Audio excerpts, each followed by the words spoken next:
meus queridos amigos, irmãos em Cristo Jesus, companheiros nesta caminhada rumo à eternidade. Aprendi com Moisés a orar assim: ensina-nos a contar os nossos dias, de tal forma que alcancemos corações sábios. Um dia a mais vivido é um dia a menos de espera do grande arrebatamento da Igreja do Senhor Jesus Cristo, da qual eu faço parte. Hoje é dia 14 de outubro de 2020, uma quarta-feira, já chegando ao seu final de tarde. Eu estou em meu escritório, retornando de um período de férias que passei em nossa casa de campo. De volta de minhas férias, veio-me o desejo de falar sobre o tema prosperidade, complementando o que falei no último recado dado a vocês. Nunca se ouviu tanto dos púlpitos ou se escreveram tantas mensagens ou artigos sobre prosperidade, como se Jesus tivesse vindo somente para essa finalidade. Salvação parece-me que ficou em um segundo plano, tipo assim, algo para se pensar mais tarde. Parece-me que ser próspero tornou-se sinônimo de ser salvo. Por engano, ledo engano, a nossa salvação foi conquistada não a preço de prata ou ouro, mas a preço de sangue de um justo, Deus se fazendo homem e na essência de um filho pregado em uma rude cruz. Confundem prosperidade com riquezas, e isso é o suficiente. Esquecem-se de que toda fortuna que o homem granjeia ficará nessa terra, pois em seu caixão não tem lugar para levar bem algum que ele acumule aqui nesta vida. A maioria das pessoas entendem que prosperidade é sinal de preferência de Deus por aquele que contribui mais para a sua obra. Assim pensando, alardeiam que se fizerem uma grande oferta, Deus retribuirá 100 vezes mais. Constantemente somos incentivados a contribuir e até mesmo, se não tivermos condições para tanto, fazermos um desafio de fé e dar cheques pré-datados com a promessa de que Deus vai nos dar condições de não só cobrir o cheque que entregamos, como nos recompensará muitas vezes mais.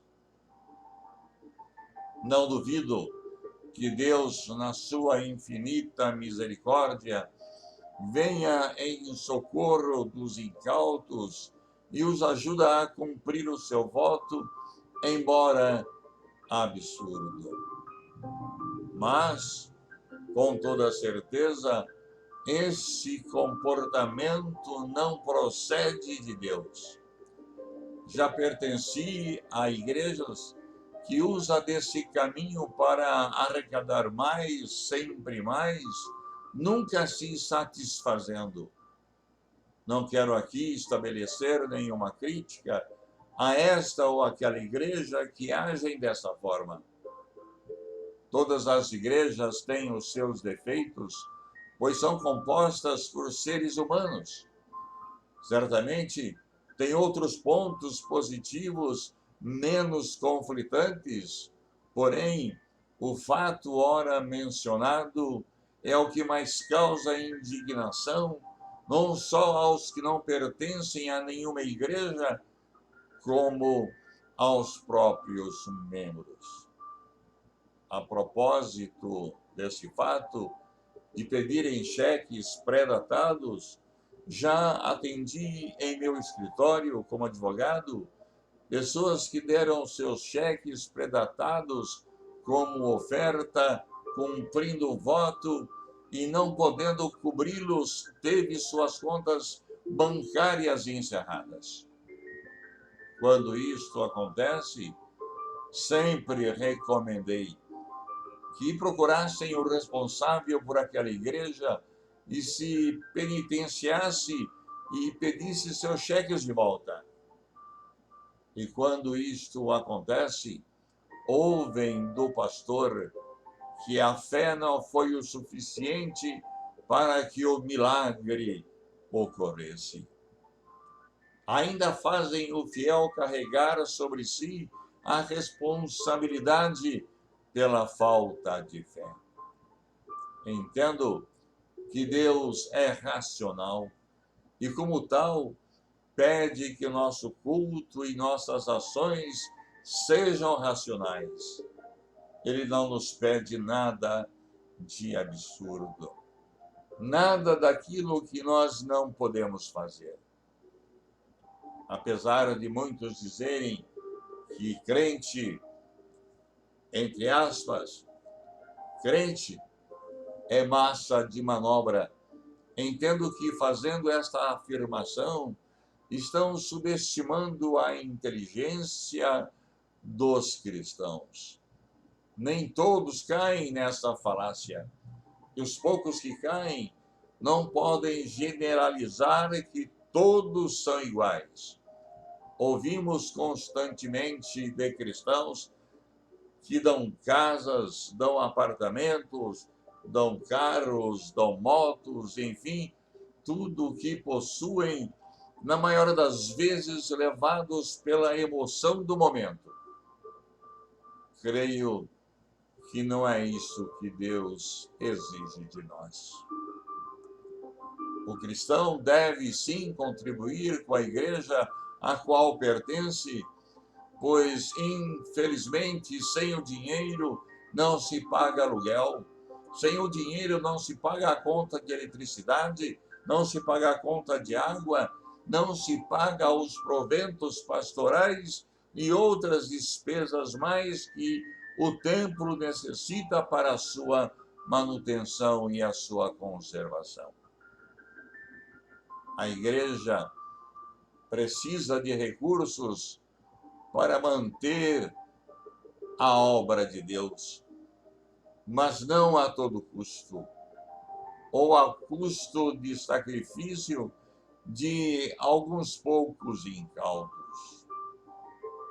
Contribuo e dou para a igreja, não esperando que Deus me dê 10, 100, 1000 vezes mais. Não, absolutamente não. Dou porque Deus já me deu, e do que Ele me deu, devolvo aquilo que sinto em meu coração e que necessariamente não precisa ser só o dízimo.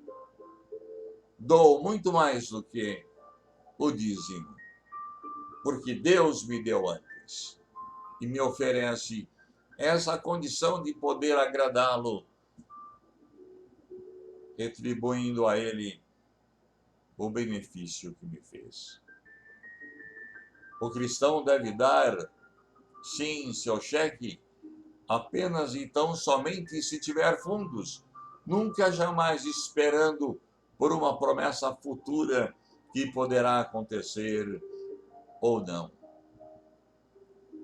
Faço a seguinte proposição: por que Deus faria alguém rico sem um propósito definido? Até mesmo para os ímpios, Deus dá a riqueza com um propósito definido. Deus dá de acordo com a nossa capacidade que temos de administrar os bens que Ele nos confia enquanto estamos nessa terra. Parto do princípio de que nada do que temos é nosso. Uma propriedade, uma casa, hoje está em meu nome, amanhã poderá não mais nos pertencer. Quando viemos para esse mundo, aqui chegamos completamente nus, sem roupa alguma, e quando daqui sairmos, nada haveremos de levar. Costumo dizer que o caixão que nos abrigará para levar esse corpo novamente ao pó não possui gavetas que possamos levar alguma riqueza. A manta mortuária que nos cobrirá, ela não possui bolsos para que possamos levar algum dinheiro. Tudo ficará aqui. Portanto, meus amigos e irmãos, nada é nosso. Deus nos confia a administração de alguns bens durante a nossa peregrinação por esta terra, na confiança de que nós a utilizaremos para a sua honra e engrandecimento de seu reino. Sem esse propósito, a riqueza não faz sentido algum.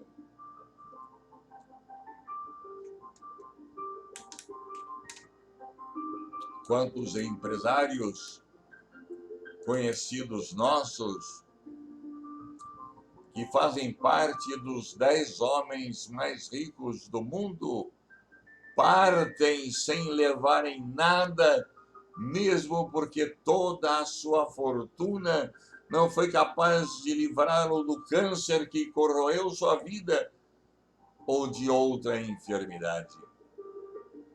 Por mais bom que seja o homem, sem Jesus, irão para o lugar que menos desejariam estar. Não estou afirmando que a prosperidade é antibíblica ou que o pecado, ou que é pecado ser rico ou algo semelhante.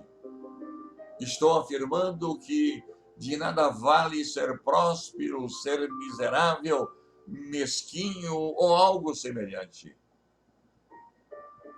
Ser próspero nem sempre é ter abundância de bens, mas sim ter saúde física, saúde espiritual e, acima de tudo, ser liberal. A prosperidade, na minha concepção, está intimamente ligada à liberalidade. Deus te dá para que você possa dar. Jesus, quando fala dos talentos em sua parábola, é bem claro ao afirmar que primeiro Deus dá os talentos para que os multiplique. E não que você deva dar um cheque sem fundos para depois obter os talentos. Há uma inversão de valores nessas pregações. Ser próspero é quando esta prosperidade é dividida com aqueles menos afortunados. Aí então sim haverá o milagre da multiplicação.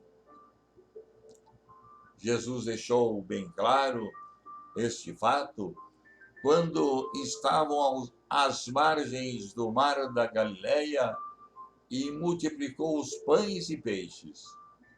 Os discípulos chegaram para Jesus e disseram: Mestre, não temos nada a dar de comer a essa multidão e já se faz tarde e não podemos despedi-las porque não haverá tempo de chegarem em casa enquanto a noite não descer sobre elas. Jesus pergunta: o que tendes? Temos apenas 2 pães e 5 peixes. Era o suficiente para Jesus. Foi partindo o pão e os peixes, alimentando toda a multidão, e ainda de sobra multiplicou o necessário para encher 12 cestos.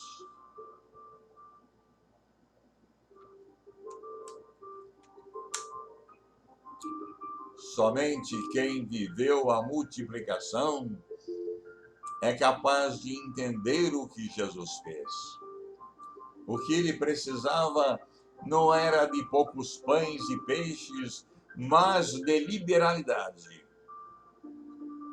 Trago em minha memória a lembrança de meus pais. Era um homem e uma mulher humilde, inicialmente colonos em uma das fazendas de Minas Gerais, e depois vieram para a minha terra natal, em São Paulo, Espírito Santo do Pinhal.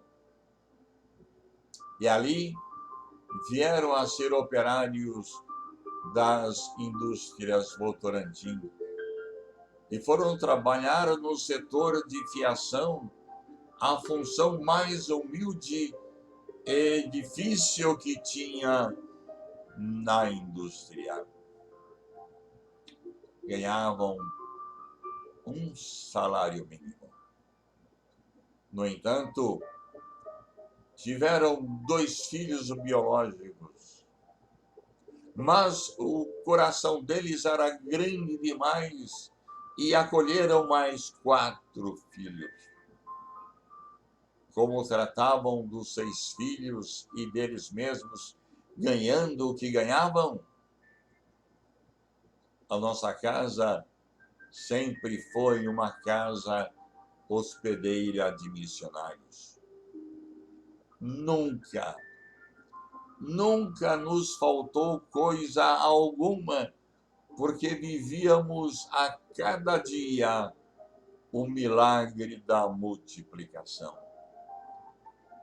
Contudo, o que estou dizendo acima a respeito desse tema prosperidade, não quero de forma alguma anular o mérito das igrejas que assim agem.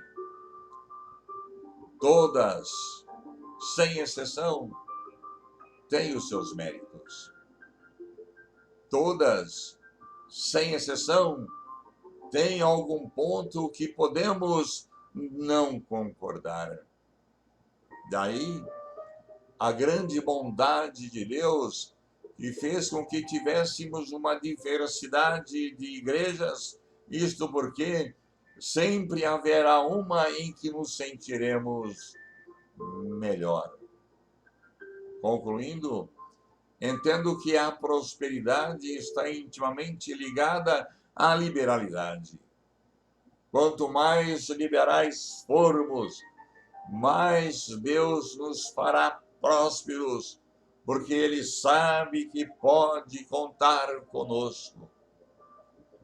Nós damos, entregamos, porque Ele nos deu primeiro, Ele nos entregou primeiro.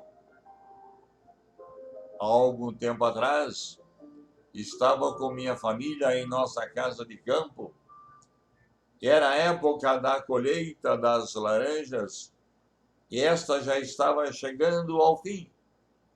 Faltavam poucas laranjas a serem colhidas e até o final do outono os pés deverão estar vazios das frutas, para serem preparados para a próxima colheita. Minha filha Patrícia Regina, ao observar a mãe a fazer a primeira poda em um dos pés de laranja, oportunidade em que explicava ao caseiro como deveria fazer, ela escreveu algo interessante que a seguir eu transcrevo, pois, para mim, foi uma grande lição em tão poucas palavras. Escreveu ela no seu Facebook. Abro aspas.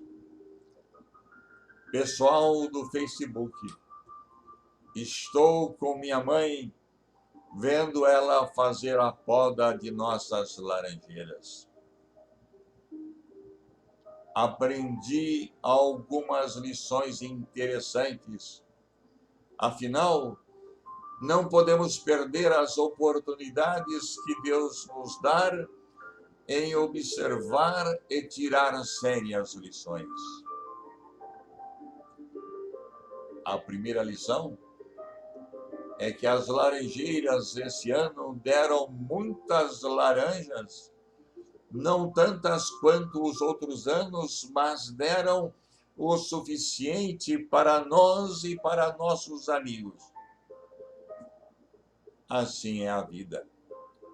Deus nunca deixará de nos dar o necessário, o suficiente, não somente para nós, como também para abençoarmos os outros. Segundo, mamãe começou a tirar os galhos secos. Olha que interessante, escreve ela. Esses galhos secam, que a mãe chama de franja das plantas. Se não for cortada, ela tira a seiva da laranjeira e os galhos que estão dando laranja ficam sem forças para florescer no próximo ano. Assim também é conosco. Deus tira tudo aquilo que não serve na nossa vida, para que, tirando, possamos ficar mais perto dele, receber o que é dele de melhor e sermos filhos melhores para a glória de Deus. A terceira lição: meus pais sempre deram laranjas, independentemente de quem fosse e para quem fosse. Agora que estou observando minha mãe podar, lembramos de alguns nomes que foram beneficiados com estas laranjas. Cada uma deixou uma história de retorno a nós, de alegria, de benefícios. Enfim, aprendo com isso que aquele que dá sem olhar o vento, sem se preocupar se vai ter retorno, Deus, de alguma forma, o recompensa. Todas essas pessoas a quem foram dadas as laranjas, sem exceção, retornaram para a minha família com um gesto gentil de agradecimento. A quarta lição: dar porque já recebemos. Essa é uma grande verdade. Ultimamente, tenho observado o quanto se tem barganhado a fé. Se você der a Deus, vai ter recompensa. Grande engano. Aqui na nossa chácara, hoje, vejo que a história tem sido outra. Deus tem sido muito bom para nós. Por isso, podemos demonstrar o que ele tem feito em forma de dar.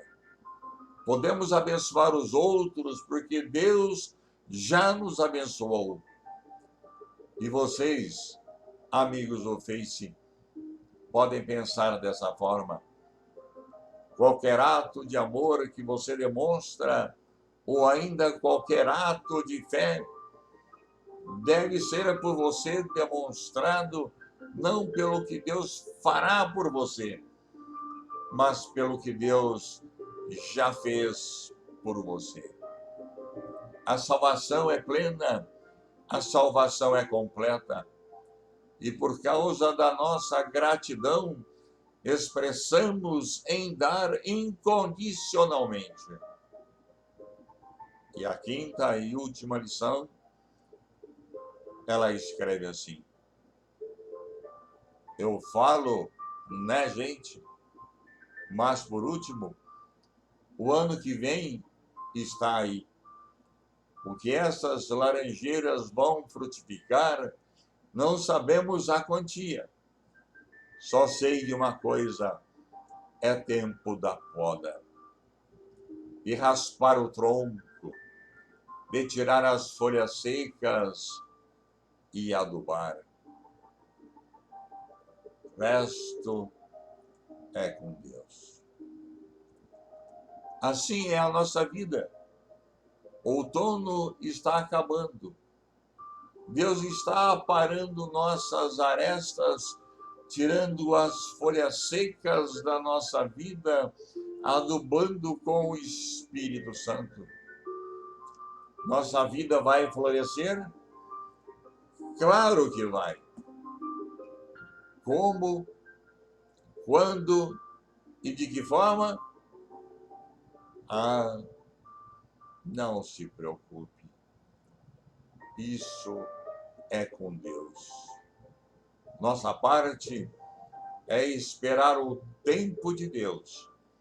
E enquanto isto, curta o inverno que está chegando, pois quando o inverno passar, te espero numa primavera linda e maravilhosa. E prometo que vou tirar a foto de como estarão as laranjeiras, porque com certeza você vai ficar bem ansioso para vislumbrar o quanto de laranja poderá dar no próximo ano. Um forte abraço e até lá. Fecho aspas. E eu digo a vocês, isto é prosperidade. Eu não dou para ser próspero.